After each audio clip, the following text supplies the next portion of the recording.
Okay, I am live with a second day of the week. I've done a lot of live streaming on Tuesdays, but I'm going to start live streaming on mostly AI and machine learning focused material on Thursdays.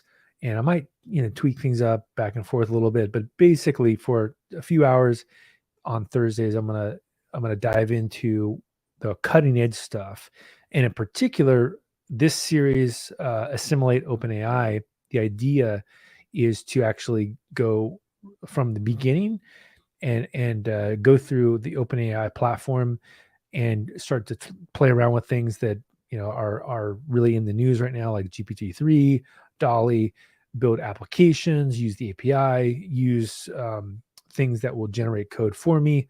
All those kinds of things I think are on the table for dealing with OpenAI. So to start with, then I'm going to start with OpenAI and share my screen, and I'm going to do that. So I'm going to go to the OpenAI website and then get this thing shared out. So let's go here and do that.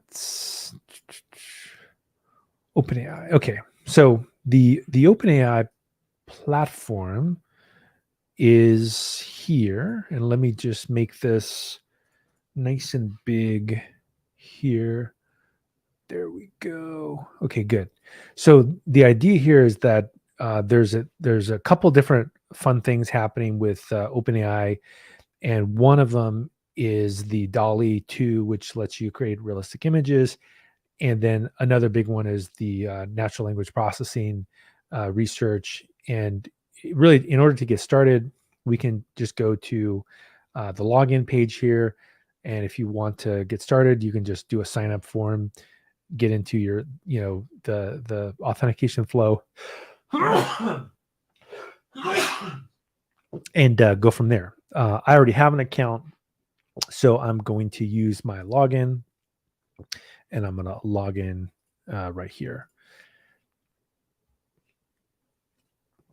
So a few things to play around with to start with would be to either do the quick start tutorial or do some examples.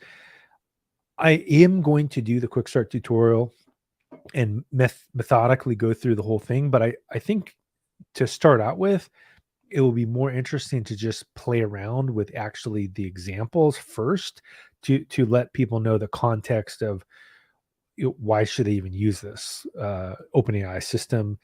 And I think that's probably a better way to start before we get into you know step by step doing things. So let's click on the examples here, and I think this is one of the more interesting parts, is that we can go through and say, okay, so pre-trained models, what can I do? Well, here's a great example of what you can do, is that you can build all these solutions from using the OpenAI platform. So you can do Q&A, you can do grammar correction, you can summarize things for a second grader, you can do natural language to OpenAI API, text to command, English to other languages, natural language to Stripe API, SQL Translate.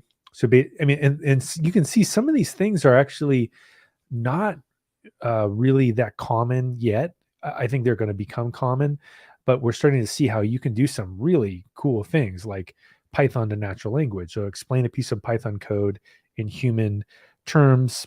Like there's just a ton of stuff. Advanced tweet classifier, explain code, spreadsheet creator. I mean, there's just a ton of stuff here. So I think that's probably the thing to do today, is just completely have fun. Let's just try a bunch of these and see what are the things that we can do. And then next week we'll go into more of okay, step by step. Let's learn the OpenAI platform and how to build it. So I think to start with, the summarization might be a fun one to play around with here. Let's look at some examples of summarization. You can see that if I put in the prompt here, summarize this for a second grade student, it will actually take some text here and then something that's fairly dense, and I can actually summarize it. And so this would be a good one to play around with. So I'm going to go ahead and play around with this first, and we can see here's the prompt. summarize this for a second grader. And here's a few different things we can take a look at with OpenAI. So first up, we have the model right here, and you can actually toggle between different models. I think when you're first learning something, this is the experienced side of me says keep the defaults, right? Before you get too advanced, keep with the defaults. If they're telling you to use the default here, there's probably a good reason for that. Once you understand it, then you can go in and get more sophisticated. But here we can see here that it says the most capable model in the GPT-3 series, and it can perform any task the other GPT-3 models can, often with less context. So basically, this is a pretty sophisticated pre-trained model. Now, if you're unfamiliar with what GPT-3 is, let's go ahead and take a look at this real quick and see what is it. So our GPT-3 models can understand and generate natural language. We offer 4 models with different levels. So there's the Text DaVinci 2. This is the most capable. You can do up to 4,000 tokens, and the training data was done up to June 2021. And the tokens are basically the way that they gate you so you don't use too many resources. And then you can see there's other models here that are capable, but maybe a little bit lower cost. And so depending again on what it is you're trying to do, you can choose the right token for the thing you're working on. So we can first start with this though. I'll submit it. What does it do? And notice it's like iteratively going through and creating a nice summarization. So one of the things I think that would be kind of cool is to go a little bit beyond this, because this is just their sample, but this is Jupiter is a giant planet is fifth from the sun, and it's bigger than any other planet in our solar system. It's usually the third brightest object in the sky. I think that's not bad. I think that's actually a pretty good summarization. But I think a good way to really kick the tires on this would be to take somebody who is intellectually dense and let's grab some intellectually dense material. One of the hardest books I've ever read was by the Moby Dick, and Moby Dick is just like insane. So let's see if we can say Moby Dick. I think is in Creative Commons. I think I can just grab some Moby Dick text. Here we go. Yeah, Moby Dick. I have some great quotes in here. Like the one I really liked was ignorance is the parent of fear. I don't know. Yeah, here we go. Yeah, we can even find that quote. Ignorance, ignore, ignorance. There we go. Ignorance is the parent of fear. There we go. This is one of my favorite quotes. Ignorance is the parent of fear, and being completely nonplussed and confounded about a stranger I confess I was now as much afraid of him as it was the devil himself who broke into the room at the dead of night. In fact, I was so afraid of him, it was not game enough then to address him and demand an answer concerning what seemed inexplicable in him. So, and I think this is this is actually a pretty deep statement.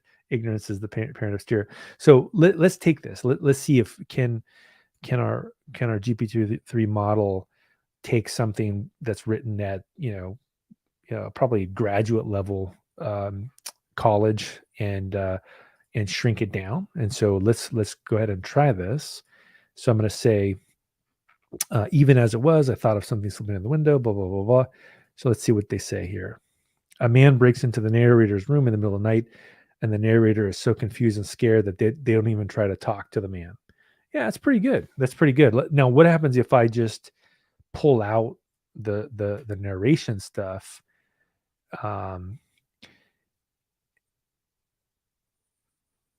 Here we go.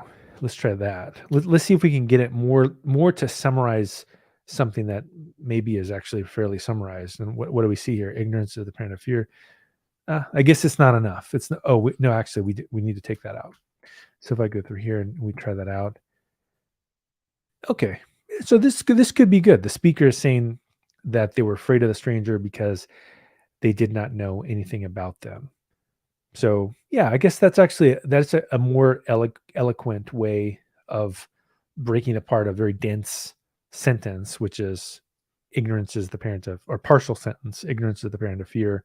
and then making it more explainable to someone with maybe a lower reading comprehension, less education, is that if you broke that into more words, and the speaker's saying they're afraid of the stranger because they don't know anything about them, which is in fact the point of ignorance is the parent of fear. Is you're saying that basically people that don't know things are often afraid, which explains a lot of the problems in the world that we have currently.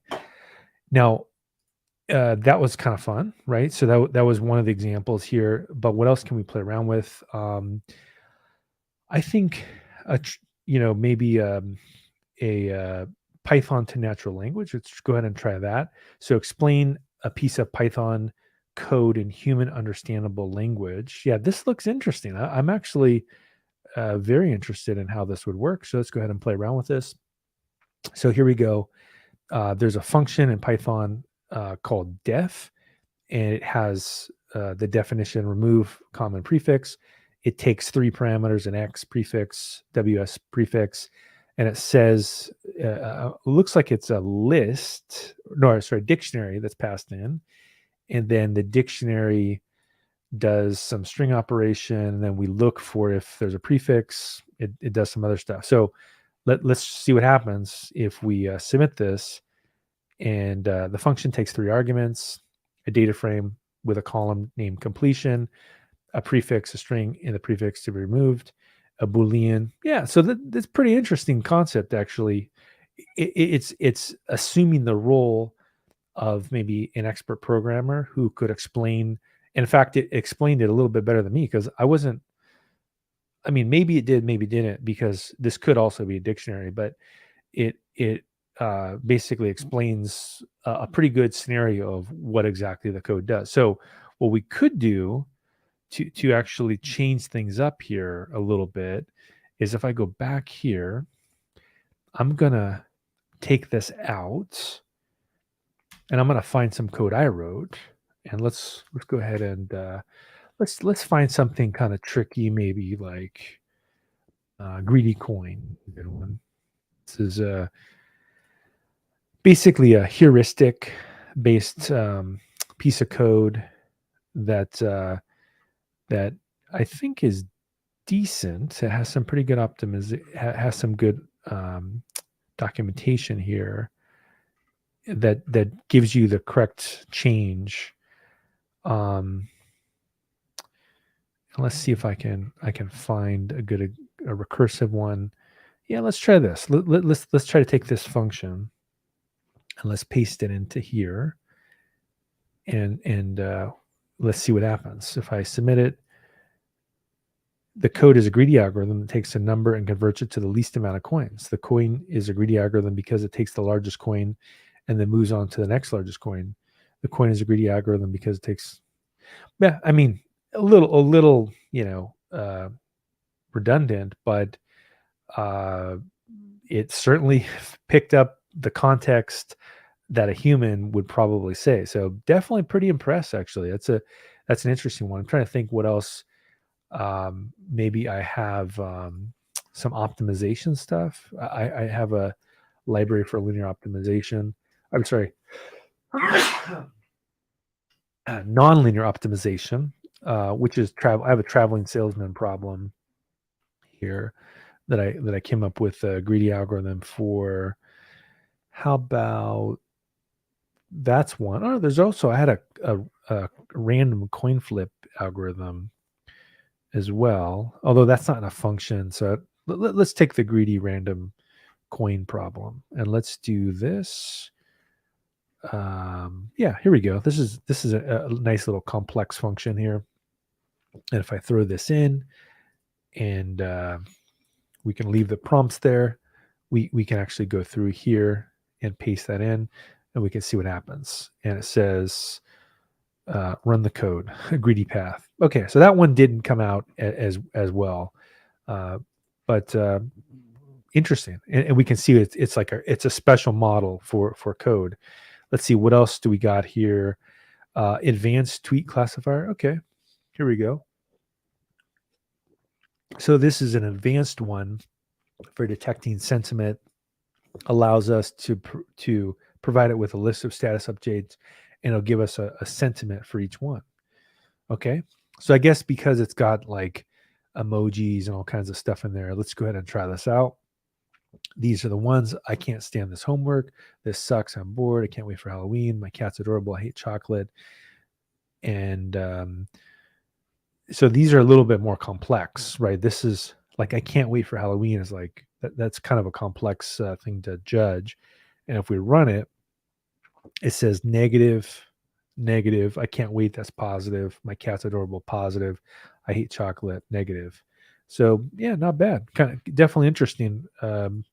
Here, that's using also the DaVinci 002. What else do we got here? Create a spreadsheet of various of top science fiction movies of the year.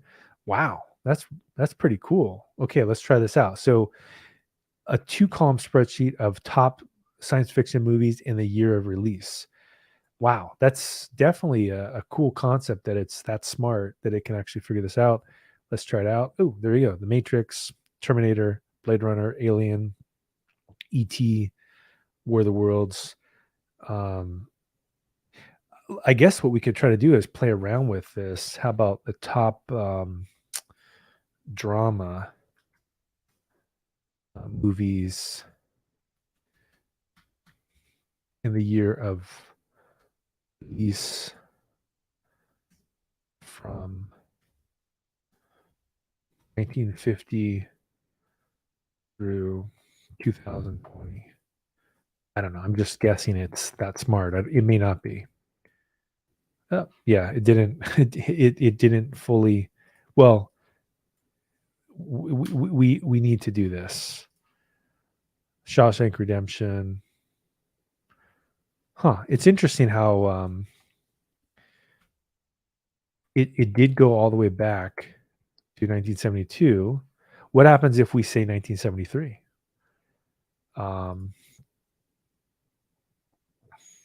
So let's see if it'll exclude that. I really don't know how it works. I'm just guessing here, and let's see if it will be a little smarter.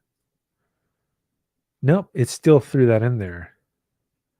After, how about this? Your release after 1973. So I don't know yet the ways to. Oh no, that looks like that did work actually. So it looks like if you say after in this particular scenario, you can actually tell it to only find movies after 1973. And then, now it's interesting. What if I say between about 1974 and 1980? How about that? Let's see what it does. Because this is actually a pretty useful tool. So maybe it just got stuck. We made it too difficult. Oh, well, it did find three. It did find three movies. I've seen all three. Those are good movies. Um, of in this particular scenario, I guess let's try another domain. Let's say a spreadsheet of the top. Um, let's see, basketball NBA players from 1974 through 1980. Well, we'll say player here and points per game. I don't know. I don't know if this will even work, but I'm trying things out. Wow. Okay, I'm shocked. So it was smart enough to figure out a totally different domain, um, and actually have a range. So I'm starting to become impressed here about like um, how much stuff you could really do with something that's this smart. I mean, it's actually very impressive. So this is, I'll definitely, I don't know if there's a way to save something so I don't forget about it, but I'll just say plus, right? I like that. Now, can I share this with people? We'll say like, top NBA players um, from 1974 through 1980, and this is like a create spreadsheet of, and I'll just put in here of NBA data.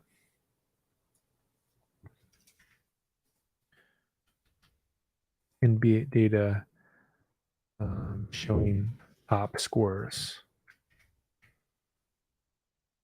There you go. I don't know exactly how I would share that, but we'll come back to that later. So okay, I'm starting to become impressed. Let's look at some other stuff here. What else can we play around with? We can play around with classification. This could be a good one. So the following is a list of companies and the categories they fall into. Okay, so we got Apple, Facebook, FedEx. Now, why is Apple already there? Huh. Let's see what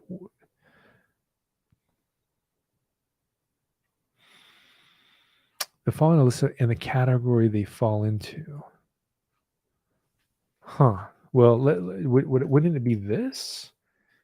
Wouldn't you want it to do this? But let's try.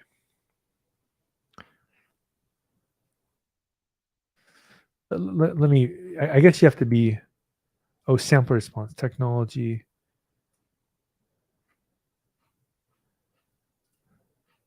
Huh. Well, yeah. Why do they make you do that? It's a little bit weird. But I'll do it one more time here. Let's see. Apple category, Facebook, um, category, and then FedEx category, FedEx category. Okay, let's go ahead and do this. Is it only that you can do one at a time?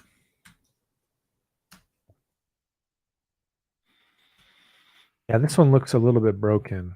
I don't know why it's not working properly, which is weird. The following is a list of companies.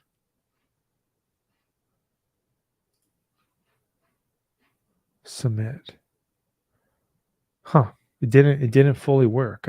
Yeah, maybe that one's just not working properly. Okay, extract keywords from a block of text. Okay, let's go ahead and do that. Let's just run that. Oh, that's pretty cool. Yeah, this could definitely be something I could see myself using. Let's go back to our buddy Moby Dick here, and let's go to here. It's funny. I see New Zealand where I used to live, but let's grab some stuff here, and let's put this in here. Extract keywords, and let's put some more Moby Dick in there. Whoa, there's a lot of Moby Dick, and soon he settled the question himself. Yeah, this one that may be a weird one to grab keywords because it's in different. Well, one Moby Dick is dense. Don't I don't know if you need to put it into like a paragraph. Let's see if that helps. Try to clean it up a little bit and do that.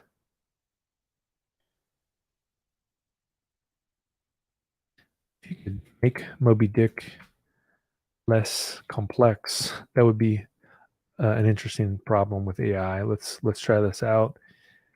Okay. Okay, we submit this. I'd seen it somewhere before where I could not tell. Now am I missing something? Okay, interesting. Yeah, I mean, let's see, what else can we do? Factual answer, product name generator, product description, seed words adaptable.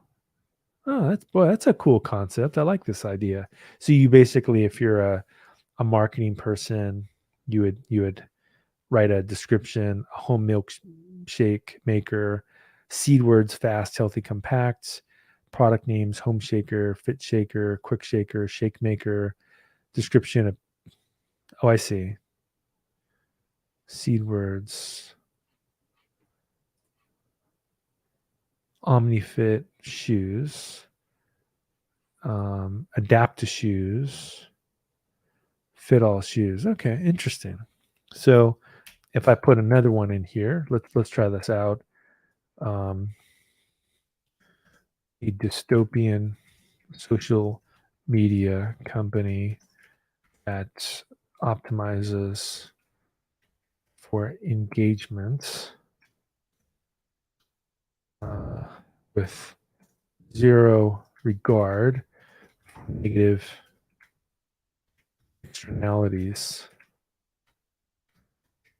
Okay, what would we name that company? Seed words, social media, truth, um, Orwell, product names.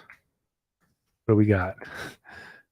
And Orwell Social, Big Brother Social, Ministry of Truth. That actually, that's a pretty cool one. They probably should have called um, Facebook Big Brother Social. I think that would have been a good one, or Ministry of Truth. I think these, or Orwellian Social.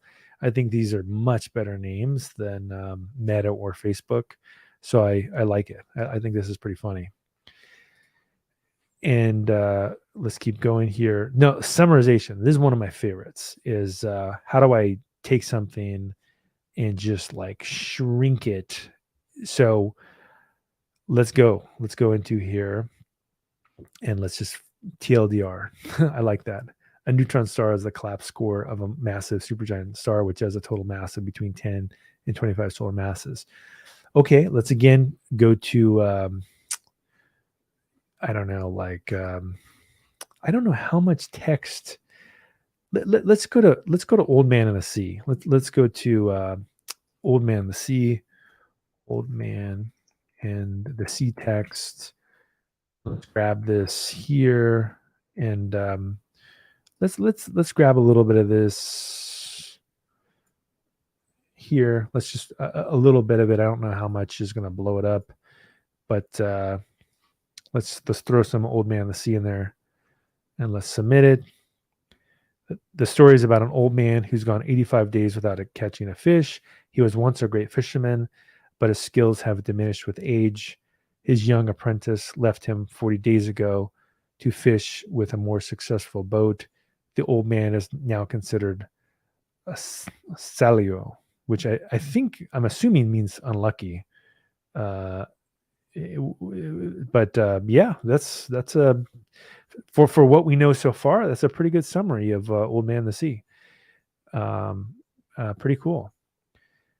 And then if I wanted to build this out into like a tool of some kind, how would I do this? Well, if I go to the API request, look, I just do this. I just copy this code, and I could throw this into probably a Colab notebook, or go into GitHub code spaces and build a command line tool. That's probably what I would do is build a command line tool to first start playing around with it, and then start to build out something more. So next week, that's exactly what I'm going to do. I'm going to dive into building command line tools with this stuff, and I'll probably use both AWS Cloud 9 so that I can put some assets inside of S3 and things like that, and I'll also play with GitHub code spaces. Depending on what problem I'm solving, it will depend on what environments. I have a lot of video, so I may actually start with AWS and do some transcribing of some of my videos first and play around with that. But that was pretty cool. I like the summarization. That's a good one. Python bug fixer. Ooh, I like this. So there's a number of ways of structuring a prompt for checking for bugs. Here we add a comment suggesting the code is buggy, and then ask it to fix it. Ooh, man, I'm liking this. Man, fix my code for me. This is great. The this is like a lazy student who goes to the professor or goes to their boss at work and says, "Oh, my code doesn't work. What can I do?"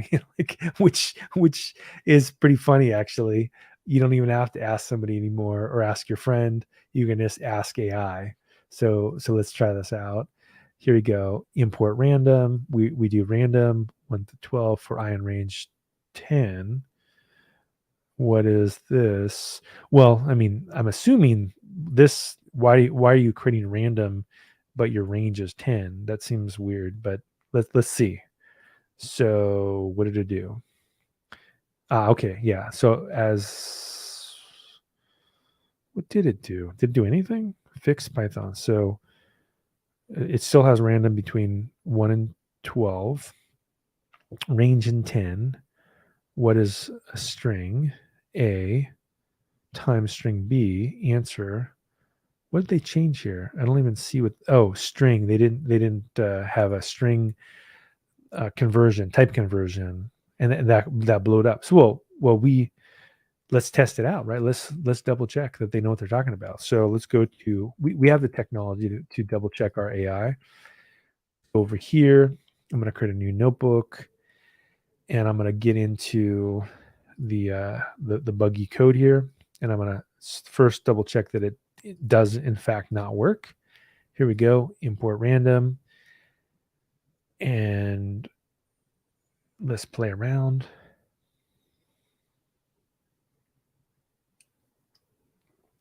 Here we go. Aha, invalid syntax.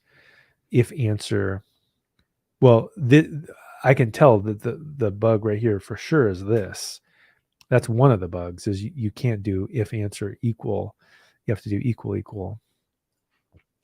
But we know there's another bug, right? So, and then look, here's a bug here too, right? Because you can't do a print statement with a gap in between. So let's go back to our playground. And did they fix all this? Look, but see, that's not fixed though. So it's close. I don't know if it's perfect though. I guess they're still working that out. Let's now try the code version here. So the lazy students would still get busted, right? Because the code still doesn't work. What is 7 times 7? 14. See, I had to actually fix that. What is 7 times 7 is 49. Well done. Okay. 49. Well done. Why does it keep for iron? Oh, I have to do it 10 times. Oh no. Anyway, close enough. Weird code. This is a weird example, but yeah, this is a bug here in their playground. In that, look, it created a space here. So if you're the lazy student who wants to not debug your own code, in addition to this, I'll tell you how you would fix this. What you would do is you would go to um, GitHub, and I'm gonna create a little repo right here called um, AI, OpenAI, or Assimilate OpenAI, right? Because this is the series I'm starting, and these are code examples. So what we could do is we could fix this pretty easily. Python. I would just use the Python black tool. What I would do. I'll show you how we could do this. So I would just create this real quick. And then while that's opening up, I'm gonna go for like get like a make file real quick. Like test. Go. We'll That's too much. I don't need that. I need less than that. I need a small make file. Here we go. Hello world. I just need a little one. This is good enough right there. So I'm going to just grab this stuff. I'm going to throw it inside of this repo like this, make it black. And performance real quick.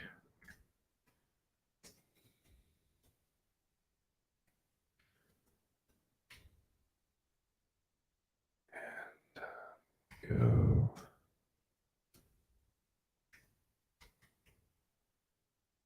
Echo. Source. Tilde. .env. And activate.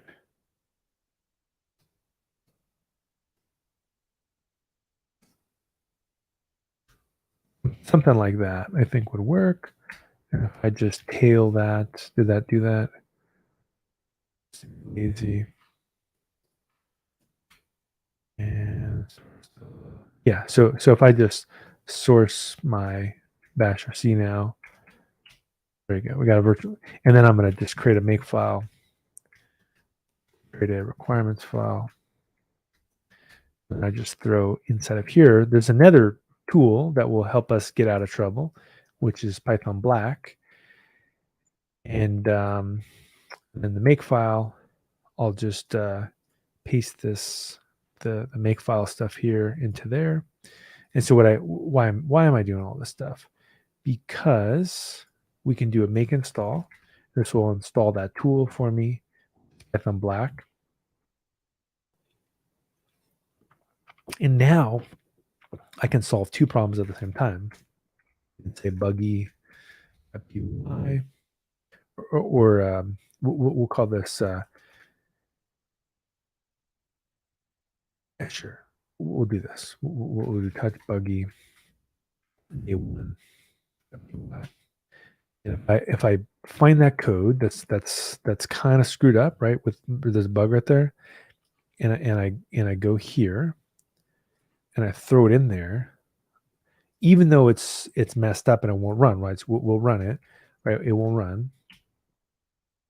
Well, it'll eventually have problems when it gets down to here. Is what we would do. Well, we can also say in range 1 to make it more obvious that there's a bug. 6 times 1 is 6. Why does that work? Really, you can do that? I guess there isn't a bug. I don't know, but it basically, if I just said make format, I didn't know you could do that. Look, it fixed it for us. So anyway, I was actually unaware you could add a space between print like that, but apparently you can. but the fix would be to just run Python Black, which is what we just did.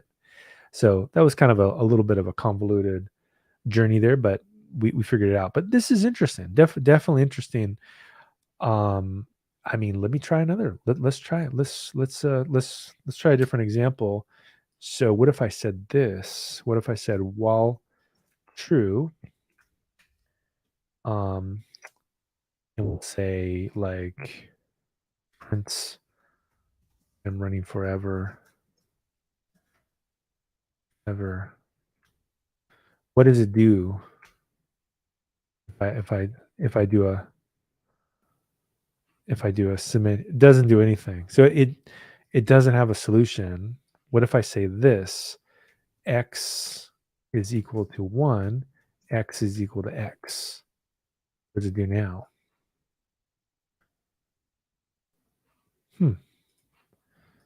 X is equal to Y. How about this? What does it do now? Nothing. Well, do I need to delete some of this, or X is equal to 1, Y is equal to X?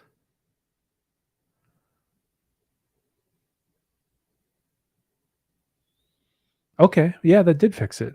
I mean, it at least it works, right? So that's interesting. What if I say x is equal to z, and then I say y is equal to zz? I don't know. Just playing around with stuff here.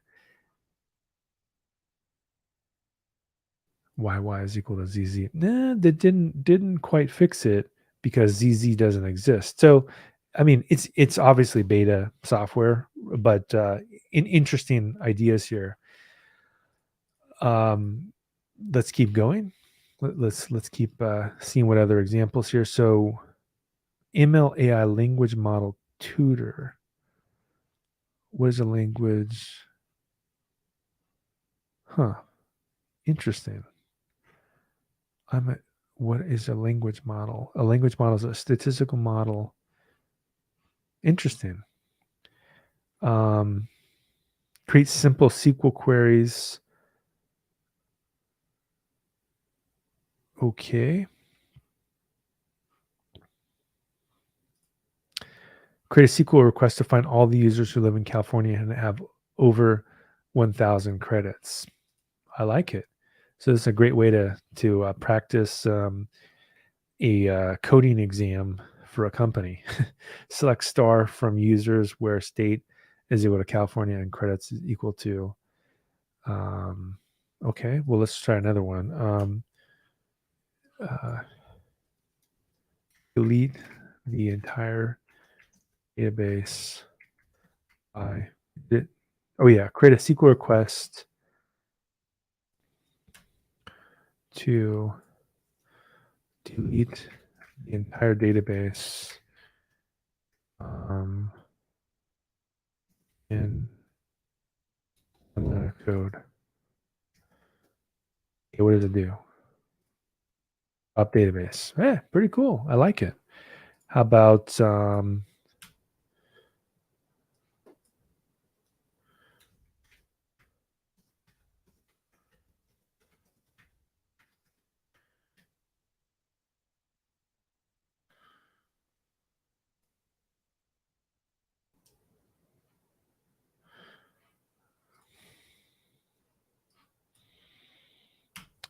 create a SQL request to encrypt all with a custom encryption key. Alter table name encryption by custom key. Interesting uh, ideas here. Create a SQL request to create a Cartesian product of 1 million records with 10,000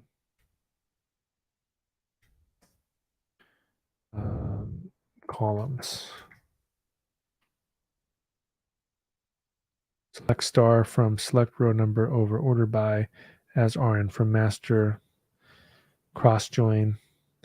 Yeah, it's an interesting little product. Cool. Okay. And turn a text description into a color. Woo. I like that. So the CSS code for a color like a blue sky at dusk. Whoa, that's cool. That's an interesting concept. Micro horror story creator.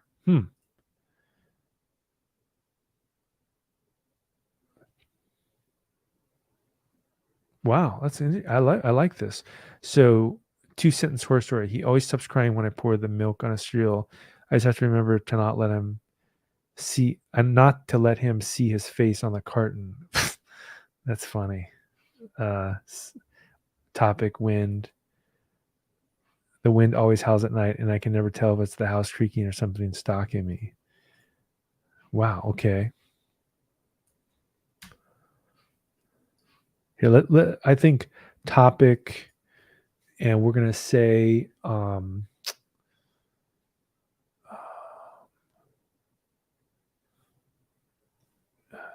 the future.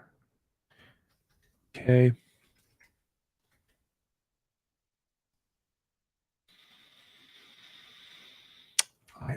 Always wondered why social media was created to optimize engagement despite the viral misinformation it spreads in the homes community of the world.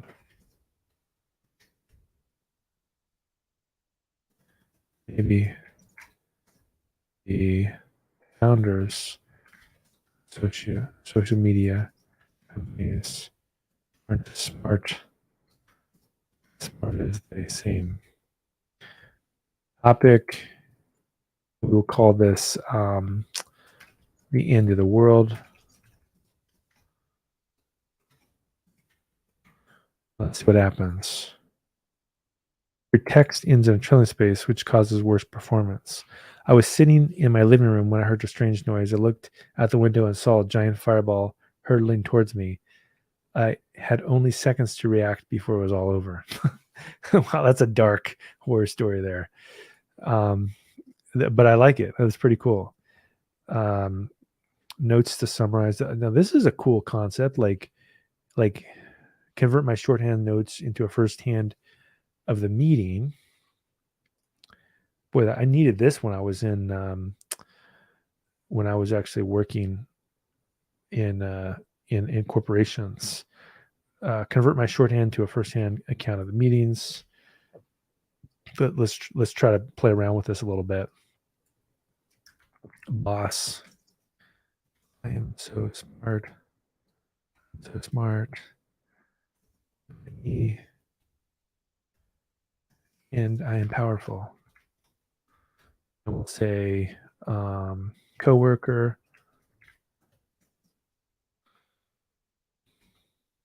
He was sleeping the entire meeting. Client, I pay you money. Better perform. Okay. Kind of like my whole career. Let's see here. The boss said he was smart and powerful. The coworker said the boss was sleeping during the entire meeting. The client said the boss needed to perform better since they were paying him. That's pretty funny. Okay, what else do we got here? Chat. Ooh, I like Marv the sarcastic chat bot. This is good. It's like Marv is a teenager. So Marv is a chatbot that reluctantly answers questions with sarcastic responses, or he's a sysadmin, an old school Linux sysadmin. How many pounds are there in a kilogram? This again, they're 2.2 pounds a kilogram. Please make note of this. What does HTML stand by? Huh, I like this. This is like the Saturday Night Live skit, your company's computer guy. It's taking a while. Okay, it's time for you to stop asking me questions and get a life. Okay, you. Why are Linux nerds always so angry? Marv. There we go. I'm not sure, but I think it has something to do with the fact that they're constantly being told their operating system is inferior to Windows. It's pretty funny. You could build like your own. You could build your own like kind of sketch comedy out of that. I like it. Okay. And what else we got here? Interview questions. Ooh, this is good. For my interview with a science fiction author. Ooh, man. Huh. Interesting. Create a list of 8 questions for my interview with my interview to work for a dystopian surveillance capital company that harvests data of every human on Earth.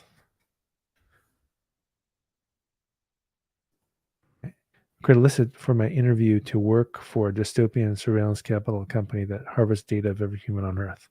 Okay. What are qualifications for a job?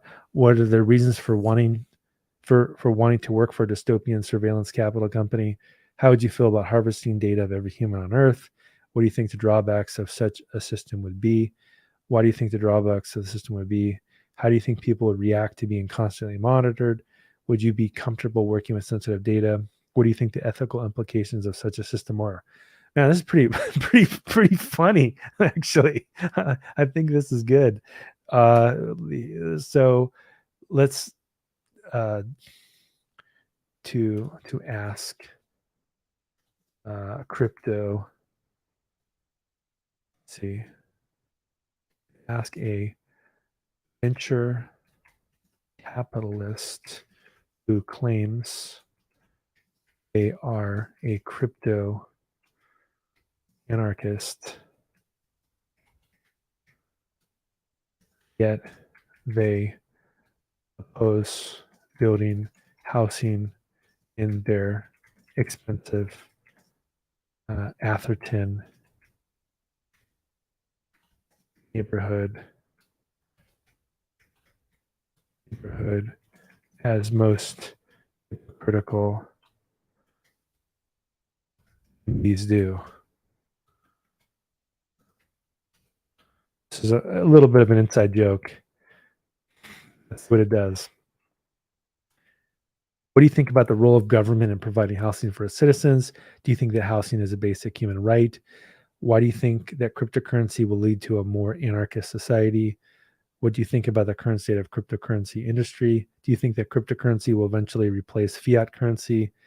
What do you think about the impact of cryptocurrency on the economy? Do you think that cryptocurrency will have a positive or negative impact on society?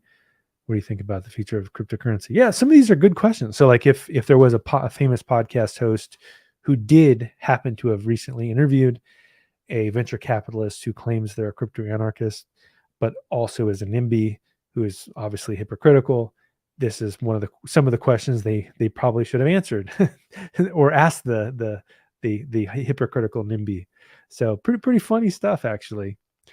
Now I thought I saw like a Python generator here, and let's look at Python because I think I got to find out where. Oh, here we go. Code completion. Yes, this is what I wanted to play around with. So check this out. You also can tell Python to write itself. so I was just playing around with this, and this is pretty crazy stuff here. So if I want to just put a comment, right? This is a doc string in Python. You do triple quotes. So create a list of first names that start with, let's say, A. Create last names that start with Z. Combine them randomly into a list of 100 full names. Okay, let's see. Does this even work? Import random first names. Well, didn't all pick A, but sure. Last names. Combine them randomly into a list of 100 full names. It didn't finish that part. So let's make it simpler. And let's submit again. And let's woo. I want you to stop. I don't know how you stop this, but here we go. So a list of first names, last names, combine them randomly into a list. Let's try this out. Plain text, Python. Ooh, I like that. That's pretty cool.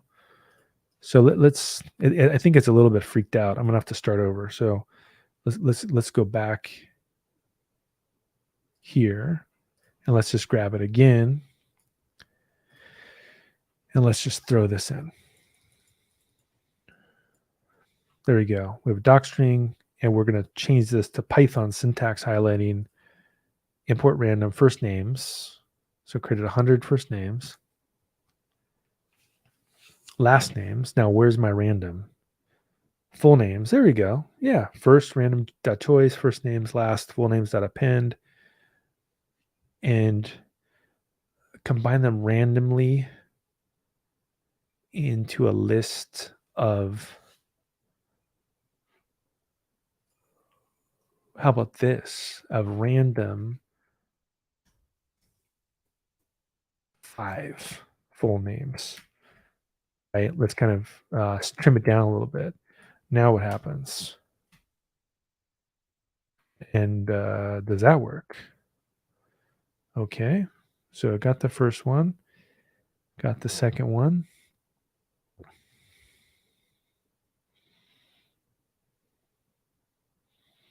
Yeah, not bad. Okay. That looks, I mean, it's a little bit screwed up, but let's play around with this.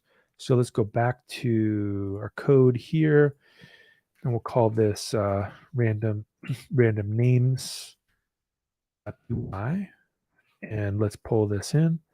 Now we obviously need to fix that, right? So I mean, I don't mind this. I don't mind if it's needs to be fixed a little bit.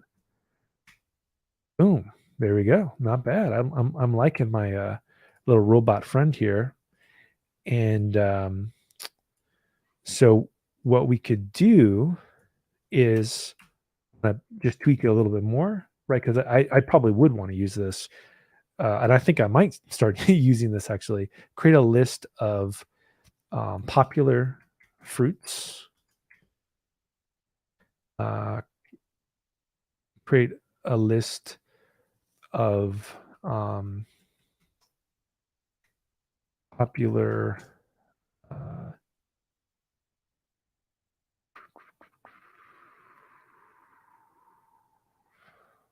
meals.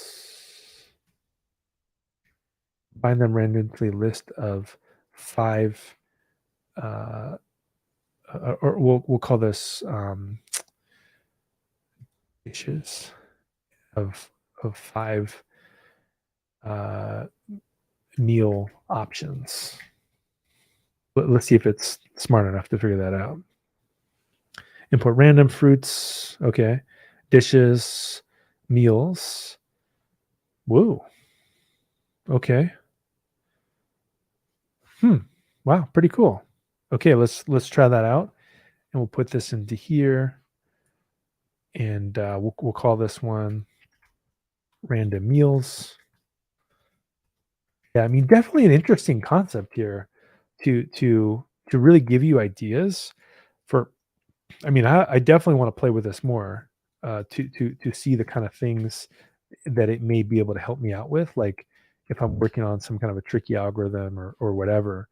But wow, so I'm glad I stuck with just playing around with things first, and I think that's probably enough playing around with, so that next week I can dig a little bit into some of the step by step things. So the idea would be, maybe if I spend a year, I can, over the course of 52 weeks or so, I would build out like 52 hours of lessons on using this, which would be a lot. But I think it's a good excuse for me to actually dig into this a little bit deeper. So hopefully you enjoyed this, and I'm going to get into the beginning of things now next week. So see you next week.